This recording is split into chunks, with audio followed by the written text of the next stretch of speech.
Good evening, USM. I am JaTerrica Wilson, and today I have Lieutenant Colonel Branch, one of the first two blacks to enter USM. How are you doing today? I'm doing just fine, being rushed, but several things to do.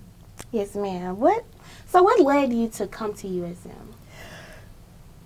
The fact that by 1965 I realized that my high school education was not going to take me where I wanted to go.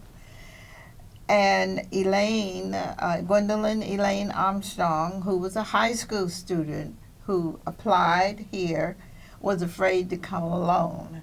So the NAACP, Forest County NAACP, asked me if I would enroll and come out here.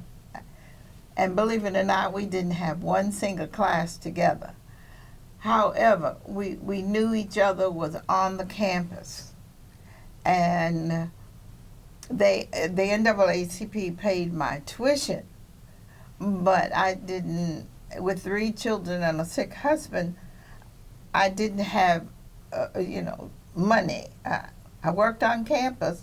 We were paid work study for $1.05, so an hour, $1.05 an hour. We worked 20 hours, so we would take home approximately $17 and some change.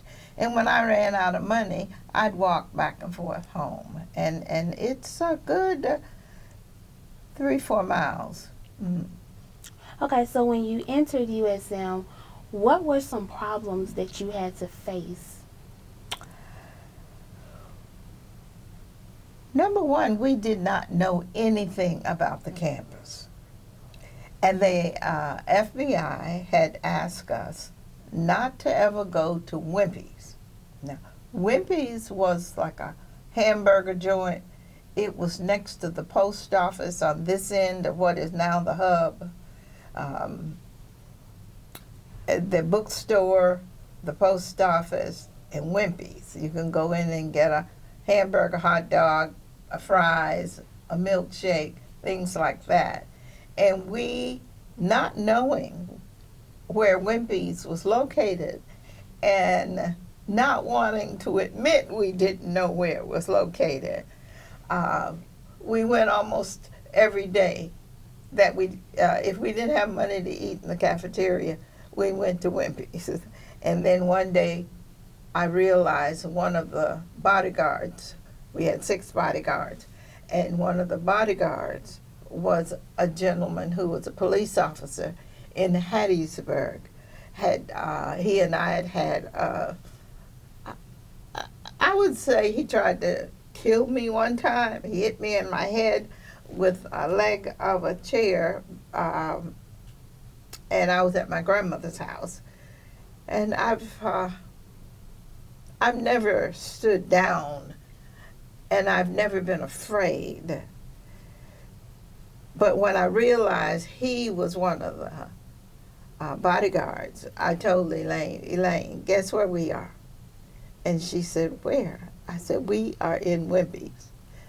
And she just turned red. She said, we're not supposed to be here. And I said, I know, but it's too late now.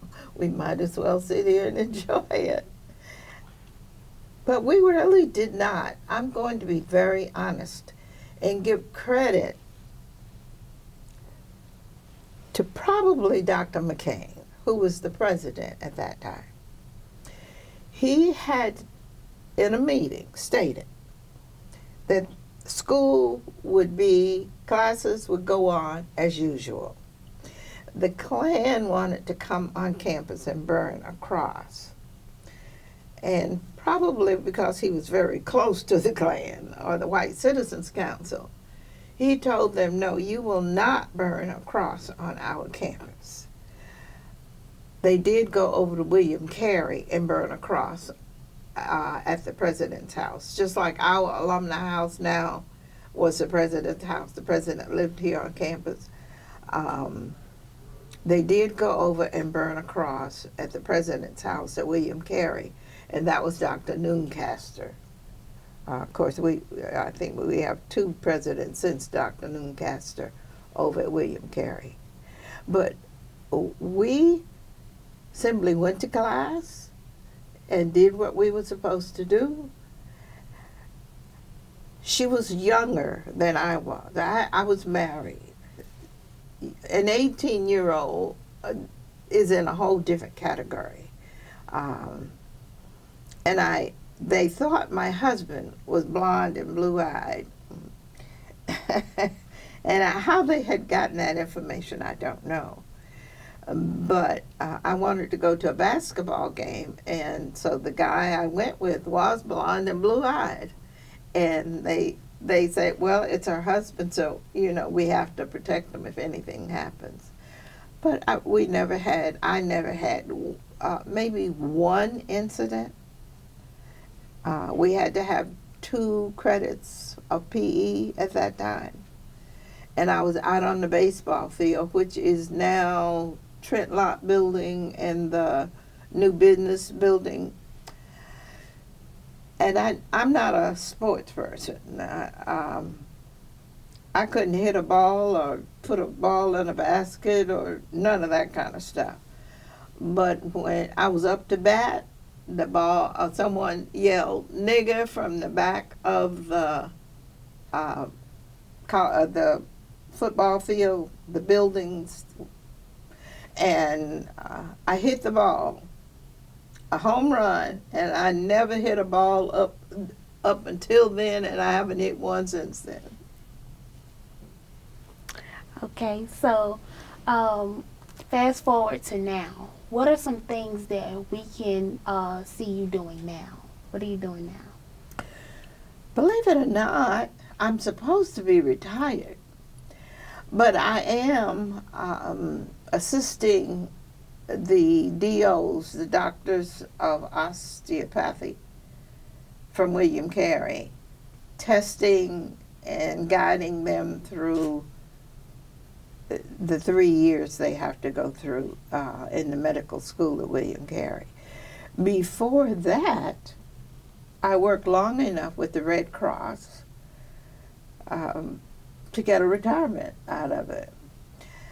And I love the Red Cross, and I'd always wanted to be in a National Red Cross. If I was in a National Red Cross, right now I would be in Turkey or Syria or someplace like that because of the big earthquake over there. When they had the earthquake in Haiti, I paid my way to Miami because the Red Cross didn't want to put out any money, and then hitchhiked on a plane from Miami to Haiti to go down there to help when that big earthquake occurred.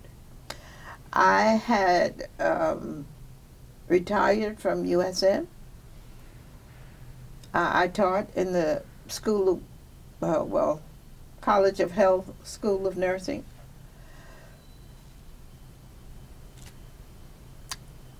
And before that, I had spent 25 years, a little over 25 years in the military. So I've done a variety of things. But I'm going to tell you what made me really want to come to school was the fact I learned that I was not equipped to do some of the things I wanted to do. So it was a grand opportunity. All right. At the time when you first entered USM, do you happen to remember any media coverage? Any media coverage? Do you happen to remember any of that? I've not seen any media coverage from the Hattiesburg American, and no one else would have even known. Of course, the student prints, when I started teaching here, they started doing articles. And in 1993, Dr. Lucas started the Armstrong Branch Distinguished Lecture. So March the 7th, which is a Tuesday evening, we are going to have dinner and a speaker, Cochran Building on the 3rd floor, and I want all of you to come. Yes, ma'am. So, what role did Mr. Armstrong Chamberlain, Mrs. Armstrong Chamberlain, my bad, what role did she play in the local civil rights movement?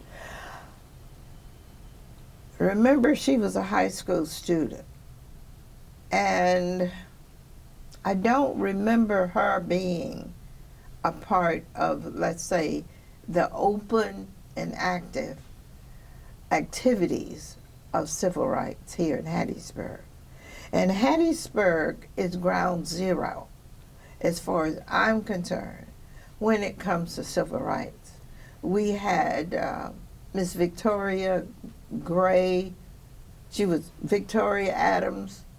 She's Victoria Adams. She's deceased. She was a guest instructor here in the 90s. She was from Hattiesburg, and she was one of the 3 women who went to Washington to challenge Stennis, Eastman, and Comer. Comer had been a governor here in Mississippi. The other 2 were senators. And Miss Victoria, Miss Fannie Lou Hamer, and Miss Anna Devine, those 3 ladies helped start the Mississippi Freedom Democratic Party. Now, if you're in high school, you're really not taking part in a lot of that. But talking about students, they were a great part of the movement. I don't care where or what city it was. Students, mostly high school students, but some, many college students. College students did the freedom rides, and many of them were in college. Those who were shot and killed in Jackson, those were college students. They had gone to Jackson State. And after that incident, freedom, I would say, civil rights, those who were active in civil rights, they were literally asked to leave Jackson State, and they went over to Tougaloo. But Elaine was brave in that she was the first one that she wasn't the first to apply, because there's Clyde Kennard and Mr. Frazier, who had applied before her. But she and I were the first 2 to actually come and be known as black students. Okay. And I hate the word black. Yes, I'm so ma'am. sick of it, I don't know what to do. Yes, ma'am. I know. Few more questions. What role did Peggy Jean Connor play in your life? Oh, Mrs. Connor was a businesswoman. She had a beauty shop on Mobile Street. And there was a beauty school on Mobile Street in that same block. And she taught in the school, and plus she had her own shop on the first floor. She was very active in civil rights. Mrs. Connor, Peggy Jean Gould Connor, was one of those people who would type up affidavits. If you had gone out and done something, then you would go back to the office and she would type up what had occurred. And that was all sent to the Attorney General in Washington. Peggy worked and came out to this campus right up to the week she died. And in my eyes, she was a great lady. She was one of the great ladies of Hattiesburg. We don't talk much about great ladies of Hattiesburg. But if it had not been for, and they weren't, when I say great, they're not movie stars or rich people or anything like that. They were great ladies in what the parts they took in the civil rights movement. Miss Victoria, Miss Annie, Miss Hamer, Mrs. Heyman was the one talking at the Democratic National Convention, and they shut her off, and Johnson was put in. They didn't want to hear what she had to say, but she had said a lot before they cut her off and put the president in her spot. And I know, your parents might not even remember that because that was in the 60s, early 60s. Okay. Mm-hmm. But Peggy Jean was a great lady and worked very diligently to bring about justice in and around Mississippi, anywhere in the world, really. There are many, many women whose names will never be called, will never go in a book, who washed all of those students who came into the state in '64, who washed for them because sometimes a sheet, one person would be on a bed one night and you got to wash it because there's going to be another person the next night. We built 4 stacked high bunk beds because there were no hotels for those students and those ministers and all the people who came in '64. So there are many, many people that I can name and call them great ladies. They cooked, they cleaned, they washed, they were on the marches, and without them, the civil rights movement itself would not have been as successful as it was. Okay. So is there anything that you just want to say, add, or anything that you want to tell USM students now? I don't care what your color or what the color of your eyes are or the color of your hair. If you meet someone every day that you don't know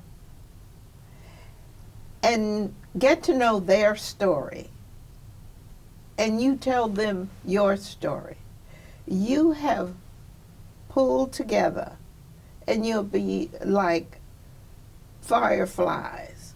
Fireflies in some areas, they'll be blinking and blinking and blinking, individually.